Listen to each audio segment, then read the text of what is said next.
വഖഫിന്റെ ഭൂമിക്കകത്തല്ലെങ്കിലും ഈ രണ്ട് ഭാഗത്താണെങ്കിലും വഖഫ് ആണെങ്കിലും വഖഫ് അല്ലെങ്കിലും അവിടെ താമസിച്ചുകൊണ്ടിരിക്കുന്നവരുടെ നിയമപരമായിട്ടുള്ള പരിരക്ഷ ഉറപ്പുവരുത്താനാണ് കമ്മീഷനെ രൂപീകരിച്ച് ഗവൺമെന്റ് പ്രവർത്തിക്കുന്നത്.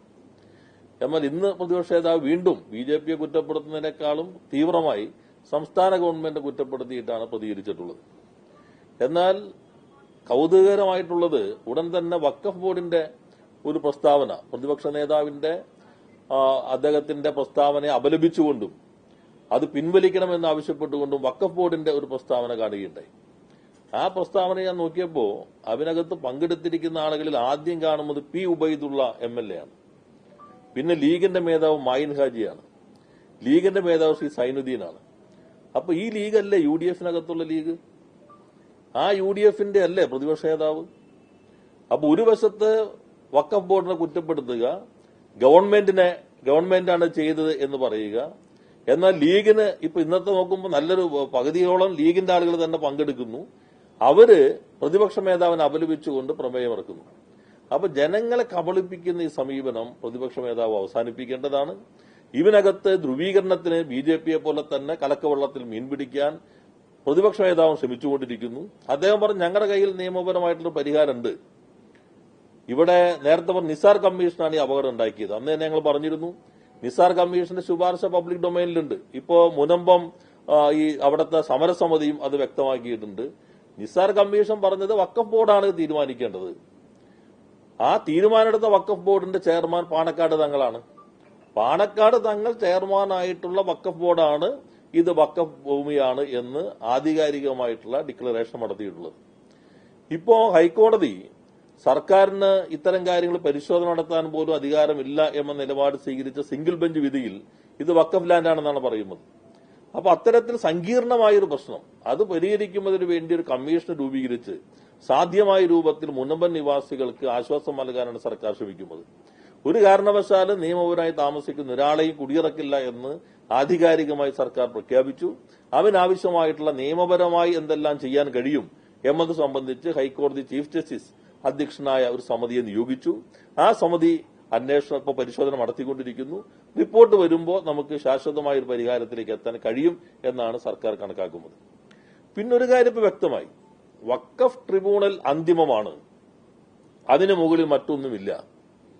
അതാകെ രക്ഷിക്കാൻ ഇതാ BJP നിയമം വന്നിരിക്കുന്നു. അങ്ങനെയാണെങ്കിൽ വഖഫ് ട്രിബ്യൂണലിന്റെ നടപടി എങ്ങനെ ഹൈക്കോടതി സ്റ്റേ ചെയ്തേ? വഖഫ് ട്രിബ്യൂണൽ പറഞ്ഞാൽ അതിനപ്പുറത്തേക്ക് ആർക്കും അധികാരമില്ല നീതിന്യായ വ്യവസ്ഥയിൽ എന്ന് പറഞ്ഞാൽ പിന്നെ എങ്ങനെയാ ഇവർക്ക് സ്റ്റേ ചെയ്ത്? എന്ന് മാത്രമല്ല ഫൈനലാണ് അതിന്റെ ഉത്തരവെന്ന് പറയുമ്പോൾ തന്നെ നിലവിൽ കേരളത്തിലെ ഹൈക്കോടതിയിൽ വഖഫ് ട്രിബ്യൂണലിന്റെ വിധിക്കെതിരെ എത്ര സിവിൽ റിവിഷൻ പെറ്റീഷൻ CRPകൾ നിലനിൽക്കുന്നുണ്ട്. സുപ്രീം കോടതിയിൽ തന്നെ വഖഫ് ട്രിബ്യൂണൽ ബോർഡിന്റെ വിധിക്കെതിരായിട്ടുള്ള എത്ര CRP നിലനിൽക്കുന്നുണ്ട്.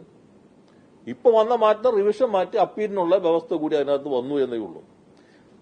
മുനമ്പൻ നിവാസികളെ വഞ്ചിച്ച BJP നിയമത്തിലൂടെ കൊണ്ടുവരുന്നു, പരിഹാരം കൊണ്ടുവരുന്നു എന്ന് പറഞ്ഞപ്പോ അന്നാകെ പിന്തുണച്ച ആളുകളും ഒരു ആത്മപരിശോധനയ്ക്ക് തയ്യാറാകേണ്ടതുണ്ട്.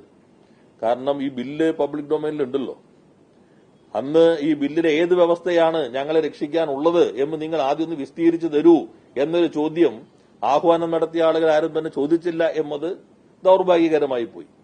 ഇപ്പോ അനുഭവത്തിന്റെ അടിസ്ഥാനത്തിൽ അവതരിപ്പിച്ച മന്ത്രി തന്നെ ഇതാണ് നില എന്ന് പറഞ്ഞപ്പോഴാണ് ചിലർക്ക് തിരിച്ചറിവുണ്ടായത്. ഇപ്പോ പറഞ്ഞു കേട്ടത് ഇനിയിപ്പോ ചട്ടങ്ങൾ വരട്ടെ അപ്പൊ ആശ്വാസം ഉണ്ടാവുന്നതാണ്. നിയമത്തിനെ അടിസ്ഥാനപ്പെടുത്തിക്കൊണ്ട് മാത്രമല്ലേ ചട്ടം.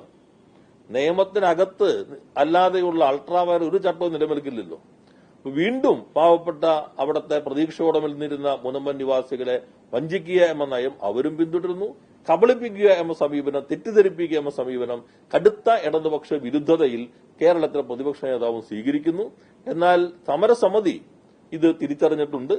അവര് ഗവൺമെന്റിൽ വിശ്വാസം പ്രകടിപ്പിക്കുന്നു. സംസ്ഥാന ഗവൺമെന്റിൽ, മുഖ്യമന്ത്രിയിലും ഗവൺമെന്റ് വിശ്വാസമുണ്ട്, ഒരു പരിഹാരമുണ്ടാക്കാൻ കഴിയും എന്ന് അവർ പ്രതീക്ഷിക്കുന്നു എന്നുള്ള പ്രഖ്യാപനം സ്വാഗതാർഹമാണ്. എന്തായാലും കമ്മീഷൻ ശരിയായ രൂപത്തിൽ പരിശോധിച്ച് ഇവർക്ക് ബോണഫൈഡ് ഒക്യുപ്പൻസിന് നിയമപരമായ പരിരക്ഷ നൽകാൻ ആവശ്യമായ നടപടി സ്വീകരിക്കുമെന്നാണ് കണക്കാക്കുന്നത്.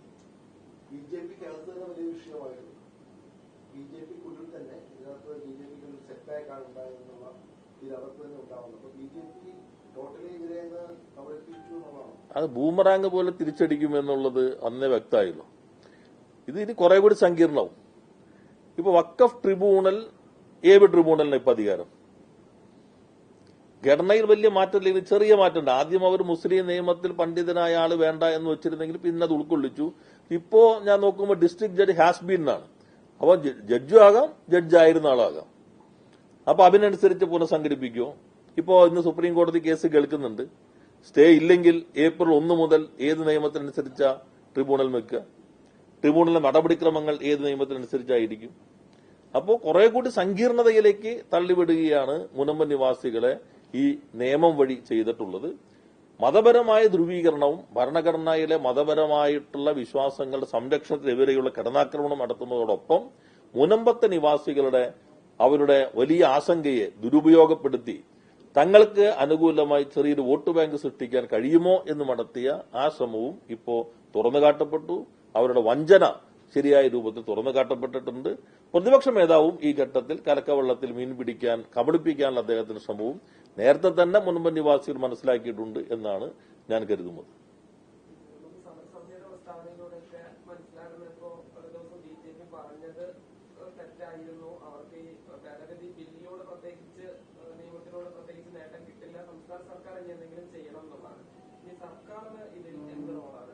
അതന്നെ സർക്കാർ ഇപ്പോൾ ചെയ്തിരിക്കുന്നത്. മുനമ്പത്തെ ഒരു യോഗം നടത്തിയപ്പോൾ തന്നെ അന്ന് ഞാൻ തന്നെ വ്യക്തമാക്കിയിരുന്നു, ഈ നിയമം വായിച്ചു നോക്കിയിട്ട് ഈ ബില്ല് പബ്ലിക് ഡൊമൈൻ ലഭ്യമായ ബില്ല് വായിച്ചു നോക്കുമ്പോൾ മുനമ്പൻ നിവാസികളെ രക്ഷപ്പെടുത്താനുള്ള ഒന്നും അതിനകത്ത് കാണുന്നില്ല.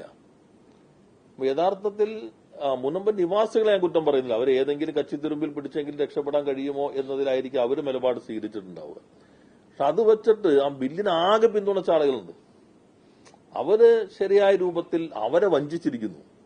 അവർക്ക് നൽകി ഉറപ്പല്ല ഈ വന്നിട്ടുള്ളത്.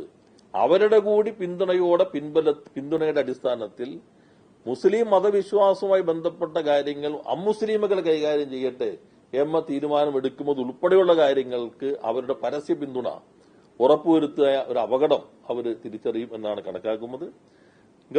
ഞങ്ങൾ നേരത്തെ പറഞ്ഞത് 10 മിനിറ്റിന്റെ ഇൻസ്റ്റാന്റ് പരിഹാരം കൈയടിക്കുള്ള കാര്യമല്ല, സങ്കീർണമാണ്, കേസുകളുണ്ട്. ഹൈക്കോടതിയിൽ ഇപ്പോഴത്തെ ബെഞ്ചിന്റെ ഡിവിഷൻ ബെഞ്ചിന്റെ സിംഗിൾ ബെഞ്ചിന്റെ വിധി വായിച്ചാൽ നിങ്ങൾക്കറിയാം എത്രമാത്രം സങ്കീർണതകൾ അതിനകത്തുണ്ട്. ഞങ്ങൾ എന്നാൽ ഡിവിഷൻ ബെഞ്ചിൽ പോയി അതഴിക്കാൻ ശ്രമിക്കുന്നു. ഇപ്പൊ കമ്മീഷൻ പ്രവർത്തനം നടത്തി റിപ്പോർട്ട് നൽകും. ഹൈക്കോടതി ഡിവിഷൻ ബെഞ്ചിന്റെ വിധിക്ക് വിധേയമായിരിക്കും തുടർ നടപടികൾ. എനിക്ക് തോന്നുന്നു ഏത് സ്വഭാവത്തിലുള്ള ലാൻഡാണെങ്കിലും വഖഫാകാം, വഖഫ് അല്ലാതെയാകാം. അവരൊരു കാര്യം നേരത്തെ വ്യക്തമാക്കി, ഇപ്പൊ ലീഗിന്റെ ആളുകൾ പ്രതിപക്ഷ നേതാവും പറയുന്ന 10 മിനിറ്റിന്റെ പരിഹാരമുണ്ട്. ഇത് വഖഫ് ഭൂമിയാണെങ്കിൽ മുസ്ലിം ലീഗ് മുൻകൈ എടുത്തിട്ട് അത്രയും ഭൂമി വഖഫ് ബോർഡിന് നൽകുകയും ഈ ഭൂമി ഒരു കാരണവശാലും വഖഫ് ആവശ്യങ്ങൾക്ക് ഉപയോഗിക്കാൻ കഴിയാത്തതായതുകൊണ്ട് ഈ ഭൂമി ഉടമസ്ഥർക്ക് വിട്ടുകൊടുക്കുകയും ചെയ്യുന്നൊരു തീരുമാനമെടുത്താൽ എളുപ്പത്തിൽ തന്നെ വഖഫ് ആണെങ്കിൽ കമ്മീഷന്റെ കണ്ടെത്തൽ വന്നാലും തീരുമാനം നടപ്പിലാക്കാൻ കഴിയും. ലീഗ് തീരുമാനിച്ചാൽ മതി.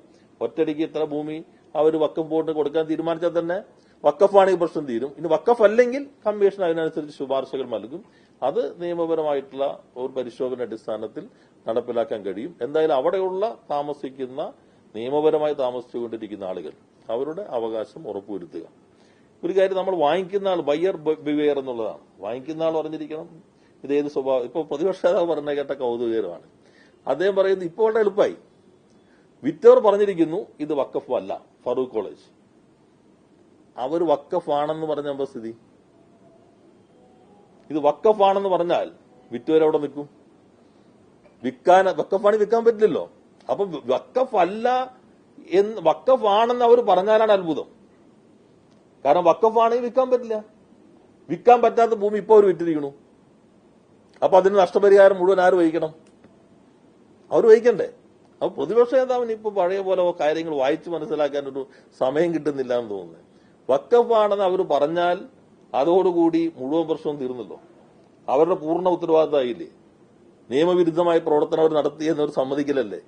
അതിന്റെ ഭവിഷ്യത്തുകൾക്ക് പൂർണ്ണമായി പരിഹാരം ചെയ്യേണ്ട ഉത്തരവാദിത്തം ഫറൂഖ് കോളേജിനാണെന്ന് അവർ സ്ഥാപിക്കലല്ലേ? അതുകൊണ്ടാണല്ലോ ഫറൂഖ് കോളേജ് മാനേജ്മെന്റ് പിന്തുണച്ചുകൊണ്ട് ലീഗും എപ്പോഴും പറയുന്നത് വഖഫ് അല്ല എന്ന് അവർ സമ്മതിച്ചിട്ടുണ്ടെന്നുള്ളത്. അവർ സമ്മതിച്ചാലാണ് അവർ അപകടത്തിലേക്ക് പെടുക. അവർ ഉത്തരവാദിത്തം ഏറ്റെടുക്കും. സ്വാഭാവികമായിട്ട് കോമൺ സെൻസ് ഉള്ള ഏതൊരാൾക്ക് അറിയില്ലേ അവർ വിറ്റ ഭൂമി വഖഫ് അല്ല എന്നല്ലേ അവർ പറയുള്ളൂ. വക്കഫാണെങ്കിൽ അവർക്ക് വിൽക്കാൻ പറ്റില്ല എന്നുള്ളതല്ലേ ഏറ്റവും പ്രാഥമികമായ വക്കഫ് നിയമത്തിൽ തത്വം എന്നുള്ളത്.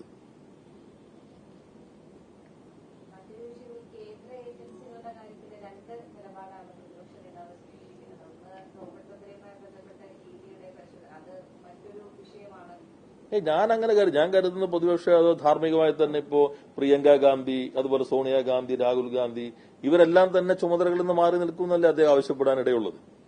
ഇത്തരം കാര്യങ്ങളിൽ ധാർമ്മികമായ നിലപാട് സ്വീകരിക്കുന്ന ആള്, മുഖ്യമന്ത്രി രാജിവെക്കണം എന്ന് പറയുന്ന ആള് പ്രിയങ്ക ഗാന്ധിയുടെ ഭർത്താവാണല്ലോ ഇപ്പോൾ റോബർട്ട് വധേര. സോണിയാഗാന്ധിക്കും രാഹുൽ ഗാന്ധിക്കും എതിരെ കുറ്റപത്രം വരുമ്പോ പ്രതിപക്ഷ നേതാവ് ആവശ്യപ്പെടാൻ സാധ്യത അവരെല്ലാം കോൺഗ്രസിന്റെ ചുമതലകളിൽ നിന്ന് ഉൾപ്പെടെ മാറി നിൽക്കുമെന്നായിരിക്കും അദ്ദേഹം ആവശ്യപ്പെടാൻ പോവുക. എന്തായാലും ഞങ്ങൾക്ക് ആവശ്യമില്ല, ഞങ്ങൾ അങ്ങനെ ആവശ്യം മുന്നോട്ട് വയ്ക്കുന്നില്ല. ED മറ്റ് അന്വേഷണ ഏജൻസികൾ ഒരു രാഷ്ട്രീയ ഉപകരണമായി നമ്മുടെ രാജ്യത്ത് ഉപയോഗിച്ചുകൊണ്ടിരിക്കുന്നു, രാഷ്ട്രീയ വേട്ടയാടലിന് വേണ്ടി ഉപയോഗിച്ചുകൊണ്ടിരിക്കുന്നു. അത് വാളയാർ ചുരത്തിന് അപ്പുറത്തും ഇപ്പുറത്തും വ്യത്യസ്ത നിലപാട് കോൺഗ്രസിനാണ്. ഇവിടെ കേന്ദ്ര അന്വേഷണ ഏജൻസിക്ക് കൊട പിടിച്ചു കൊടുക്കുന്നത് കോൺഗ്രസ് ആണ്. അതേ കോൺഗ്രസ് തന്നെ അപ്പുറത്ത് ഈ ഏജൻസികൾ അപലപിക്കുകയും ചെയ്യുന്നു. അപ്പോൾ കേരളത്തിലെ കോൺഗ്രസിന്റെ ഈ BJPയുടെ B ടീമിനെ പോലെ പ്രവർത്തനം അത് എത്രമാത്രം അപകടം സൃഷ്ടിക്കും എന്നുള്ളത് അവർ തന്നെ മനസ്സിലാക്കണം. യോജിച്ച പ്രക്ഷോഭം ഇത്തരം തെറ്റായ നിലപാടുകൾക്കെതിരെയും ദുരുപയോഗപ്പെടുത്തലുകൾക്കെതിരെയും രാജ്യം ആവശ്യപ്പെടുന്ന ഘട്ടത്തിൽ അതിനെ ദുർബലപ്പെടുത്തുന്ന രൂപത്തിലുള്ള സമീപനമുള്ള കേരളത്തിലെ കോൺഗ്രസ് BJPയുടെ ഒരു താൽപര്യങ്ങൾ മാത്രമാണ് സംരക്ഷിക്കുന്നത്. അത് അഖിലേന്ത്യാ നേതൃത്വം മനസ്സിലാക്കി തിരുത്താൻ തയ്യാറാകണമെന്നാണ് എനിക്ക് അഭ്യർത്ഥിക്കാനുള്ളത്.